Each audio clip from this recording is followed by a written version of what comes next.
السلام علیکم، آپ دیکھ رہے ہیں کے نیوز چینل ایچ ڈی۔ خبر شامل کرتے ہیں کراچی سے۔ کراچی پیپلز پارٹی کے چیئرمین بلاول بھٹو زرداری کا حیدرآباد میں پارٹی عہدیداران کارکنان سے خطاب۔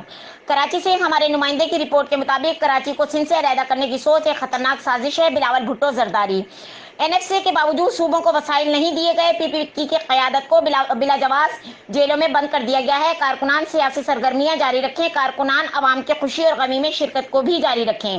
پیپلز پارٹی ملک کی واحد پارٹی ہے جو اقتدار میں آ کر عوام کو ان کے حقوق فراہم کرتی ہے۔ وزیر اعلیٰ سندھ نوجوان کو میرٹ پر نوکریاں دینے کی بھی ہدایت کی گئی۔ وزیر اعلیٰ سندھ مراد علی شاہ، نثار احمد کھوڑو، ناصر حسین شاہ، مولا بخش چانڈیو، صغیر قریشی، جام خان شورو، عاجز دھامرا، زاہد بگڑی، جاوید نایاب لغاری، علی محمد سہتو، احسان ابڑو، ہینا دستگیر، صنم تالپور، ریشم بلوچ اور دیگر رہنما بھی اس موقع پر شامل تھے۔